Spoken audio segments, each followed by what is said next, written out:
He squatted down next to the bed and put his hand on her arm. "What is it?"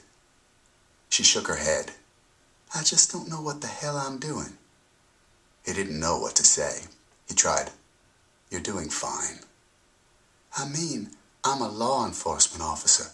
14 people were killed today. I saw you kill 2 of them, and I'm not doing anything about it."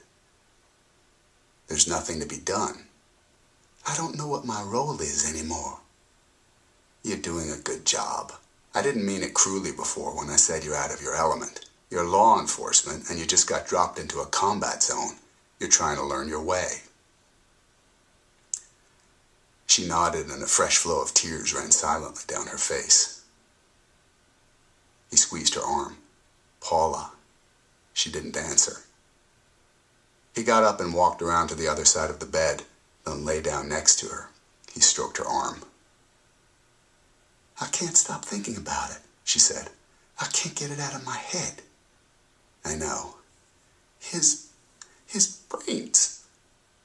Her voice rose on the last word and then choked off. She curled up and shook with silent tears. "Shh," he whispered. "I know. A sob caught in her throat and she cried harder. "That's it," he said. "Let it out. Let it out. That's what I do when I can't take it anymore." She coughed out a laugh through her tears. "You do not."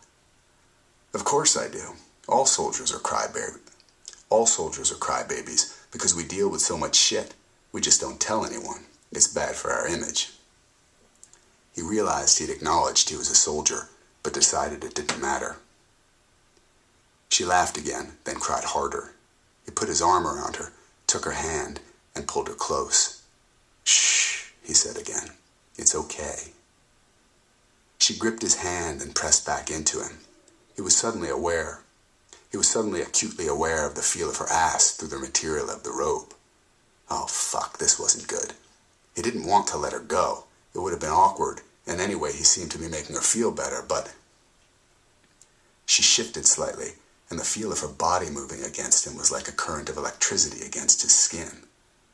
Post-combat hard-on, he thought. That's all this is. Should have seen that coming. Don't be stupid now. She shifted her hand to the back of his and pulled him closer, pressing his forearm across her breasts. A shockwave of lust coursed through him.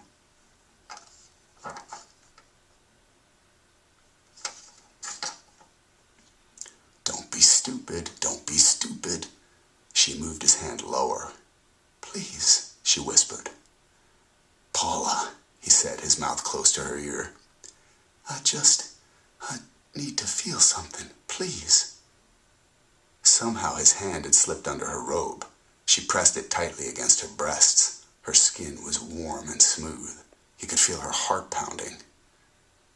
"You're upset," he said, his voice low, his throat thick. I don't think we should." He stopped, not sure what he was saying, feeling like he was babbling. His hand moved. He felt a hard nipple against his palm. He wanted her so much it made him groan. "No," he said, panting. No, this is a bad idea. Somehow he pried his hands off her and sat up. "Paula, no." She sat up and turned to him. The robe had opened partly, and in his peripheral vision he could see the muscles of her neck, her breasts contoured in shadow, the skin smooth and dark against the white terry cloth. He was massively hard and knew he'd never done anything as difficult as not reaching out and tearing the robe off her and throwing her back on the bed and... "Fuck you then," she said. He shook his head, not comprehending. "What?" She slapped him, hard.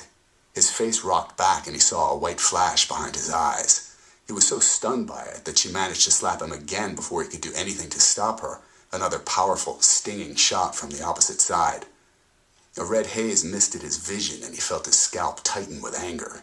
She drew back her arm again, her hand balled into a fist this time, and as the punch came forward, he snaked an arm inside and deflected it. He pushed her onto her back and straddled her. She twisted an arm free and punched him in the mouth. She couldn't get any leverage behind the blow, but it smashed his lips into his teeth and hurt like hell. If you want to hear the rest, you've got to buy the audio tape from Random House Audio. It is an excellent thriller. Inside Out. Barry Eisler. Thank you for listening.